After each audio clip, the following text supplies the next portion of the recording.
തെളിയിക്കേണ്ടത് അത് പ്രമാണവുമായി പൊരുത്തപ്പെടുന്നതാണ്. അതുകൊണ്ട് അതിന്റെ സനദുകൾ വ്യത്യസ്തമായി വന്ന വ്യത്യസ്തമായി വന്ന മത്നുകൾ അതോരോന്നും വായിച്ച് ഈ ആളുകളുടെ മുമ്പിൽ നിങ്ങൾ തെളിയിച്ചാലേ അതിന് മറുപടി പറയേണ്ട ബാധ്യത ഞങ്ങൾക്കുള്ളൂ. അത് നിങ്ങൾ തെളിയിച്ചിട്ടില്ല എന്നല്ല വിശുദ്ധ ഖുർആനിൽ അല്ലാഹു പറഞ്ഞ അമ്പിയാക്കളുടെ മുഴുവൻ മാർഗത്തിനും വിരുദ്ധമായ ഒരു തെളിവ് ഇലാ യൗമിൽ ഖിയാമ നിങ്ങൾക്ക് കൊണ്ടുവരാൻ കഴിയില്ല. കാരണം ഞങ്ങളുടെ റബ്ബാണ് ഞങ്ങളോട് പറഞ്ഞത് അവനോടെ പ്രാർത്ഥിക്കാവൂ എന്ന്. ആ റബ്ബയച്ച റസൂലാണ് മാതൃക കാണിച്ചു തന്നത് അള്ളാഹുവിനോട് മാത്രം പ്രാർത്ഥിച്ചുകൊണ്ട്. അതിനെതിരെ താരീഖ് ഇബ്നു അസാക്കിറിൽ നിന്നല്ല മറ്റൊരു ഗ്രന്ഥത്തിൽ നിന്നും നിങ്ങൾക്ക് തെളിവ് കൊണ്ടുവരാൻ കഴിയില്ല. ഇന്നല്ല എത്ര കാലമായി സംവാദം തുടങ്ങിയിട്ട്, എത്ര കാലമായി ചോദിക്കാൻ തുടങ്ങിയിട്ട്, ഇതുവരെ വലിയ സംവാദത്തിന്റെ നായകന്മാരൊക്കെ ആയി നടന്നവർക്ക് ഇപ്പൊ ഇവിടെ എത്തിയപ്പോ ഞങ്ങളെ ഒന്ന് വലുതാക്കിയിട്ട് നിങ്ങൾക്കും ഒന്ന് വലുതാകണം അല്ലേ? നിങ്ങൾ വലുതാകുന്നതിന് ഞങ്ങൾക്ക് വിരോധമില്ല. ആളുകളുടെ മുമ്പിൽ വലുതാകണമെന്ന് നിങ്ങൾക്ക് തോന്നുന്നുവെങ്കിൽ വലുതായിക്കോ. പക്ഷേ അതിനില്ലാത്ത വലുപ്പം ഞങ്ങൾക്കുണ്ടാക്കേണ്ടതില്ല. ഞങ്ങളുടെ വലിയ വലിയ പണ്ഡിതന്മാർ വേറെയുണ്ട്. അവരുടെ കാലം മുതലേ ചോദിക്കുന്ന ചോദ്യമാണ്. നിങ്ങളുടെ പണ്ഡിതന്മാരുണ്ടല്ലോ, അവരോട് വരെ ചോദിച്ച ചോദ്യമാണ്. അവർക്ക് പോലും തെളിയിക്കാൻ കഴിയാത്ത ഒരു കാര്യം അവരെഴുതിയ പുസ്തകം വായിച്ച്, അവർ നൽകുന്ന കുറിപ്പ് വായിച്ച് വരുന്ന നിങ്ങൾക്ക് കഴിയും എന്ന് തോന്നാൻ മാത്രം വിഡ്ഢികളല്ലല്ലോ ഞങ്ങൾ. അതുകൊണ്ട് തന്നെ പ്രമാണബന്ധിതമായി നാം വ്യവസ്ഥയിൽ എഴുതിയതുപോലെ ഇത് തെളിയിച്ചാലേ ആ ചോദ്യത്തിന് മറുപടി പറയേണ്ട ബാധ്യത എനിക്കുള്ളൂ. അതുകൊണ്ട് സനദുകൾ, അതിന്റെ വ്യത്യസ്തമായ സനദുകൾ, വ്യത്യസ്തമായ മത്നുകൾ അത് വായിക്കുക, പൂർണ്ണമായി വായിക്കുക. അപ്പോൾ നമുക്ക് ചർച്ച ചെയ്യാം ആരാണ് ന്യൂനതയുള്ള ആളുകൾ, എന്താണ് അതിന്റെ ന്യൂനത, എന്താണ് ആ ഹദീസിന്റെ പൂർണ്ണ രൂപം, എന്താണ് അതിന്റെ ബാക്കിയുള്ളത് എന്നൊക്കെ നമുക്കപ്പോൾ കേൾക്കാം, നമുക്കപ്പോൾ ആലോചിക്കാം. അതല്ലാതെ തെളിയിക്കണമെന്ന് ഞങ്ങളോട് പറഞ്ഞത് കൊണ്ട് കാര്യമില്ല. നിങ്ങൾ ഉദ്ധരിക്കുന്ന തെളിവ് നിങ്ങളാണ് തെളിയിക്കേണ്ടത്. ന്യൂനതയുണ്ടെന്ന് ഞാൻ ഇവിടെ വിശദീകരിച്ചതുമാണ്. മൂപ്പര് ചോദ്യം ചോദിക്കുന്ന സമയമാണെന്നാ വിചാരിച്ചത്, മറുപടി പറയുന്ന സമയമാണ്. അതുകൂടി മറന്നുപോയി. കാരണം എന്താണ്? നിങ്ങൾക്ക് എവിടെ ഇരിക്കുന്നു എന്ന ബോധം പോലുമില്ല. എന്നിട്ട് പറയും നിങ്ങൾ തെളിയിക്കണം. ഞങ്ങൾ തെളിയിച്ചിരുന്നു. അതിനെന്ത് ചെയ്യണമെന്നറിയോ?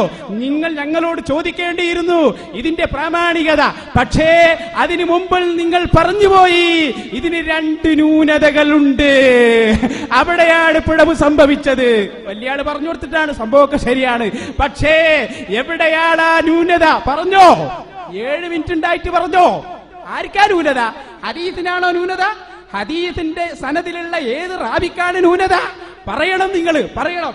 ഇനി കണ്ടോ നിങ്ങള് മജ്മഉ സബായിദ് വരട്ടെ, നിങ്ങളുടെ ന്യൂനത ഞങ്ങൾ കാണിച്ചു തരാം. ബഹുമാനപ്പെട്ട ഹാഫിദുൽ ഹൈസമി ഈ ഹദീസ് ഉദ്ധരിച്ചുകൊണ്ട് പറയുന്നു, റിജാലുഹു റിജാലുസ് സ്വഹീഹ്.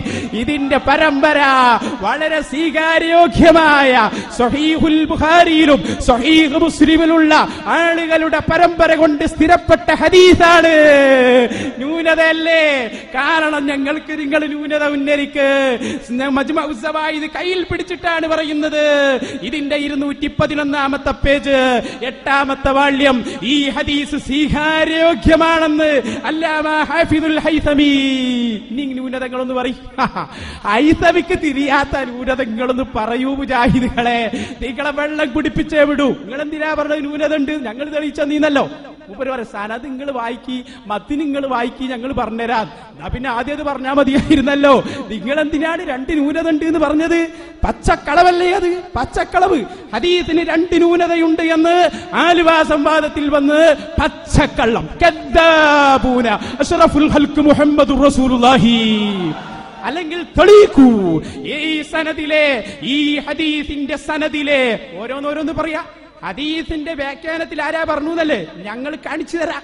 ഞാൻ ഓരോന്നോരോന്ന് പറയാ. ഹദീസിന്റെ സനദിൽ 2 ന്യൂനതകൾ ഉണ്ട് എന്നല്ലേ പറഞ്ഞത്? അത് തെളിയിക്ക്. അത് തെളിയിച്ചിട്ട് ഞങ്ങൾ പറയാം. ഏറ്റവും ഏറ്റവും വലിയ പണ്ഡിതനായ മുഹമ്മദുർ റസൂലുള്ളാഹി. ഈ ഒരു പണ്ഡിതൻ വേണോ?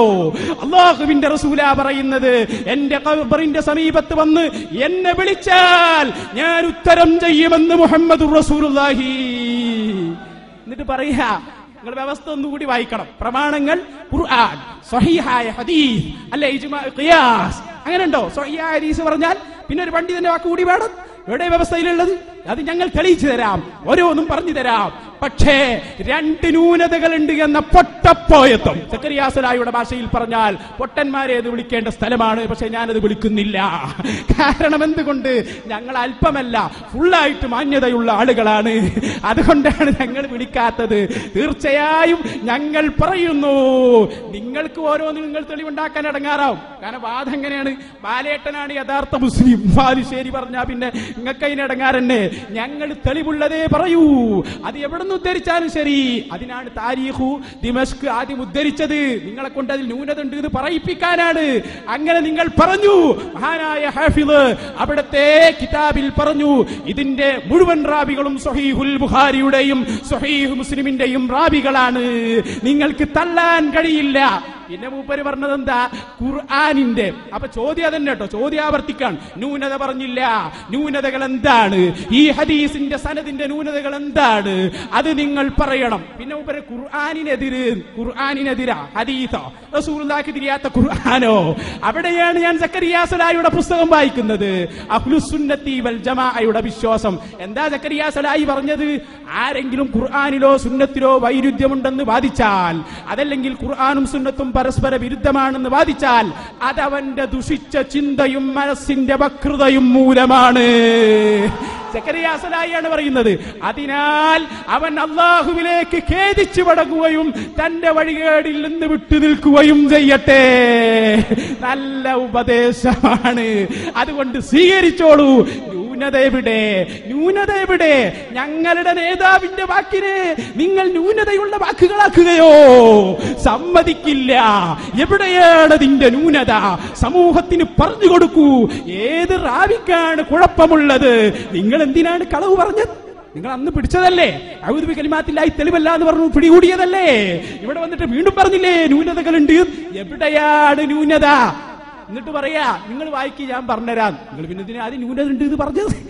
ന്യൂനത ഉണ്ട് എന്ന് പറയുമ്പോ ശ്രദ്ധിക്കണ്ടേ? ചോദ്യം വരും, ഇങ്ങോട്ട് ചോദിക്ക. ആ അവസരം കഴിഞ്ഞു.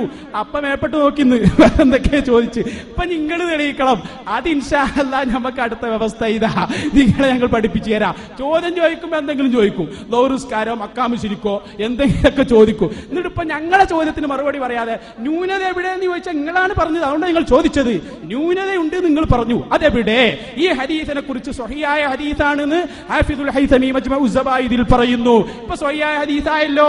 ഇബ്നു അസാക്കിർ മാത്രമല്ല അത് ഉദ്ധരിച്ചത്, ഇനിയും പറയാറുണ്ട്. മുസ്ലിയാർ ഇപ്പോഴും നമ്മൾ ആദ്യം പറഞ്ഞ വിശദീകരണത്തിൽ തൊടാൻ തയ്യാറായിട്ടില്ല. മുസ്ലിയാരുടെ ചോദ്യത്തിന് മറുപടിയായി ഞാൻ പറഞ്ഞു, ഇത് ഇസ്തിഗാസ, നമ്മളുമായി തർക്കത്തിലിരിക്കുന്ന ഇസ്തിഗാസക്ക് തെളിവാണെന്ന് ആരും തന്നെ പറഞ്ഞിട്ടില്ല.